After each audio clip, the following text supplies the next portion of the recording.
few days ago, I asked you a question. What do you think about business credit cards? If that's something that interests you, and you guys said overwhelmingly yes. If it makes sense, you would want to hear about business credit cards. And Chase business credit cards are some of the best. There's many different use case scenarios, and we're gonna try to get to the bottom of all these credit cards, the Inc. credit cards on this video. Let me know if you want to see more about business credit cards like the co-branded airline credit cards, hotel credit cards, and maybe we can jump into the Amex business credit cards. I did video in the past videos about all of these credit cards, but back then, first of all, I didn't have that many subscribers. The team was much smaller, and then those videos were very long. They were like over 20 minutes because I was covering all business credit cards from Amex, all business credit cards from Chase. So I don't think enough people saw them, and I think it's time to do another one. So there's 4 Inc. credit cards. The new addition is the Business Premier. Technically, all these credit cards get cash except for the Business Preferred that gets points. But if you do have the Business Preferred, then you can transfer all the points to it and get a whole lot more value. The very minimum I would say is 1.25 cents per point. And this is because you have that 25% boost through the portal. But if you transfer these points, then you get a whole lot more. But I'm getting the bare minimum as I always do here. Because, for example, you could transfer all these to a Hyatt and get a whole lot more. But I have some different case scenarios. Let's jump to today's presentation and come back to wrap it up because we have a lot of things to talk about. So we're looking, as always, the first year. And for the first year, we're only using the spending to cover the sign-up bonus. And the one thing that you will find with business credit cards is that requirement is very high. And we're looking here, it starts from $6,000 and it goes all the way to $15,000. So it's not for everyone. If you don't have enough spending or you don't have a business and you're planning to get these just for the extra points, it's a good strategy, but you need to make sure that you can cover this spending. Otherwise, it really doesn't make any sense. Business Premier, it's offering $1,000 or 100,000 points non-transferable after spending $10,000 in 3 months. When I say non-transferable, it means that as a standalone credit card, you can transfer them. But if you do have the Business Preferred, then you can. There's no specific credits, membership, and lounge access. The multipliers, there's no lounge access in any of these credit cards. Multipliers 5x on travel through the Chase portal, 2.5x on purchases over $5,000, 2x on everything else. The return on spend for the first year is 12.8%. And keep in mind that this is just hitting the minimum spend. The Business Preferred offers 100,000 points, which is equivalent to at least $1,000 after spending 15,000 in 3 months.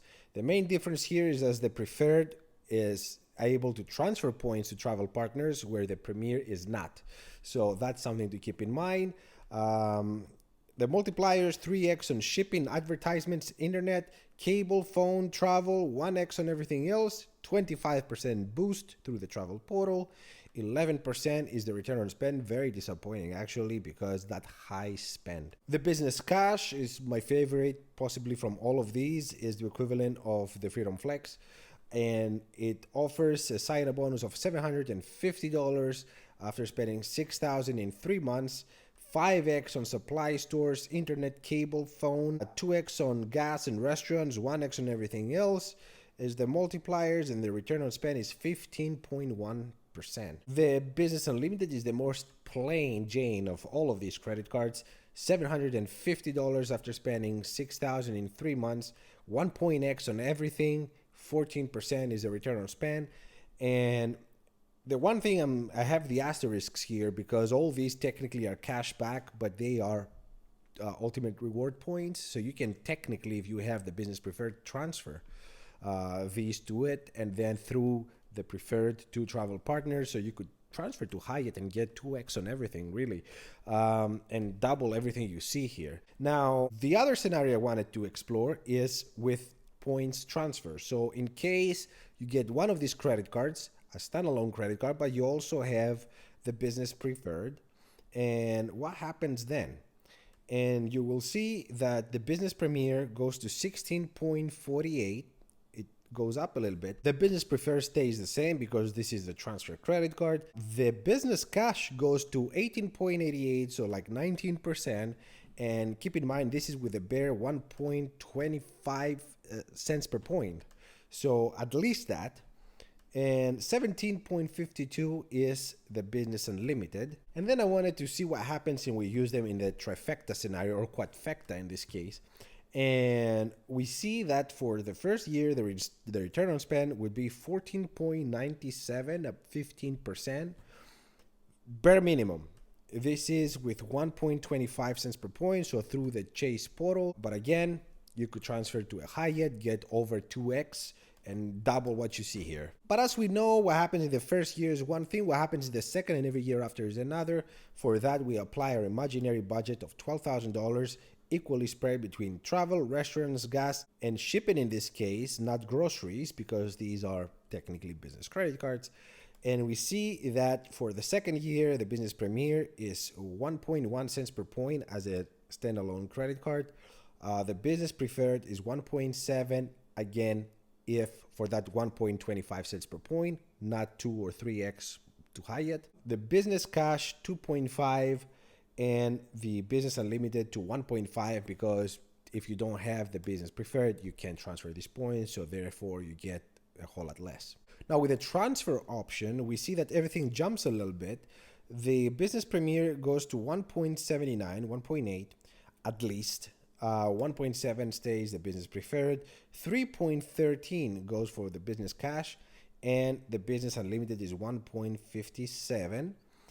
Again, for that 25% boost. See that we get 1.91, and this is because it's a quadfecta. And what happens here is that we get $290 of annual fee between the Business Premier and the Business Preferred.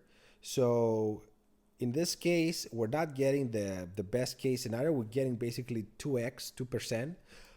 And again, this is for the lowest amount you can get. You could probably double that for Hyatt, but we're not doing this right now. Let's see what happens when we see them side by side. Now for the side by side, I took the averages of all the percentages divided by 4 because we have 4 credit cards, just to get an idea of what's happening here. And it's a little confusing. Let me explain though.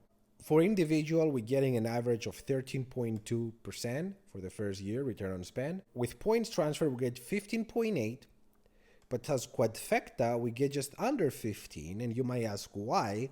This is because as a quadfecta, everything works together, so we have to pay all the annual fees. But with points transfer, we got a little more in each credit card. So for example, for the Business Cash, we didn't have an annual fee in it, so we had that almost 19%. Then we get that 19%, we add it with the rest percentages, and we get a bigger average. But once we have it as a quadfecta, that we're required to add that $290 annual fee, both for the Preferred and the Premier, then it drops the average. This is why you see a little less on the quadfecta scenario. Now for the second year, the average for the individual is 1.7, 2% with points transfer, 1.91 as a quadfecta. We explain why that is. So I wanted to see what's the best case scenario to get a little more on everything. And I came to understand that for the average user, if you're not really a hardcore business owner or a small business owner that spends a lot, and you don't get full advantage of all the benefits that the Premier offers, then it doesn't make sense to have it. The best case scenario is to transfer points, so we have to keep the Business Preferred. We have to keep the Business Cash because it gives the best returns overall. And we need that 1.x on everything bare minimum, right? So we have to keep the Business Unlimited.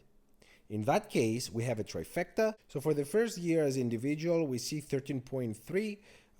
With points transfer, 15.97, trifecta, 14.75. You might say, okay, they look the same as the quadfecta, so why take out the Premier if they look the same? Well, the numbers look the same for the first year because we have the sign-up bonuses and high requirement for a minimum spend, but you will see what happens in the second year. And on the second year, we see that as individuals, we get 1.9, so almost 2%. with points transfer 2.1, but as a trifecta, we get 3.1. So the best case scenario to use these credit cards, if you don't have a business or you have a business that doesn't spend as much and you can take advantage of all the benefits that the Premier is giving, is to have a trifecta with a business cash, business unlimited, and business preferred. And in that case, you're going to get 3.1, and this is with 25% boost. Again, you could transfer this to Hyatt and get almost double. So in the end of the day, it really makes sense.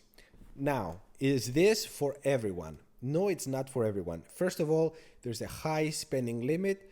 If you can't hit the minimum spend to get the sign-up bonus, then it doesn't worth it. If you don't have that kind of spending where the multipliers are in these credit cards, then it doesn't make sense. I mean, technically, the business cash and unlimited, I have both.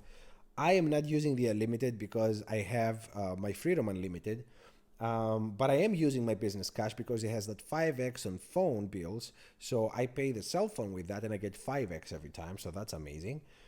But I don't need the preferred. I actually downgraded the preferred to a second Freedom Flex. Long term doesn't make sense if you don't have a business. Short term though, if you can hit the sign-up bonus, then it does make sense because none of these credit cards accounts for 524. And if you're close to it, if you're like 3, 4, I would first start with the personal credit cards. I would get the Sapphire Preferred or Sapphire Reserve, depending what your cup of tea is. Freedom Flex, Freedom Unlimited, and then maybe jump to a hotel credit card. I personally have the Hyatt. The IHG makes more sense, especially for the first year, but that's up to you. And then I would get the business credit cards, which is what I personally did. I got all of these credit cards except for the Premier. It wasn't a thing back then because it doesn't count for 524. And if you can hit the sign-up bonus, then it's a no-brainer. You can get a whole lot more Chase points. You can transfer them whatever you want. And then in the case of the no annual fee credit cards, you stop using them after you're done. And it doesn't hurt your credit score either because they don't account towards your personal credit score since they're business credit cards. And you can always downgrade the business preferred to another flex credit card and get done with it. So they're all no-brainer. If you have the kind of spending that these credit cards offer, the nice multipliers, then they make sense to even keep, I would say. I don't see why not. I was pleasantly surprised with this because 3.1 is the bare minimum. I would say in my case scenario that I always transfer my points to Hyatt, that would be double. So at least double. So I would expect at least 6% return on spend. And I have gotten that with these credit cards before with this trifecta. So that's all for today, guys. Let me know what you think about business credit cards. How do you like the Ink credit cards if you have any? Thank you so much for watching. Until the next one. Ciao.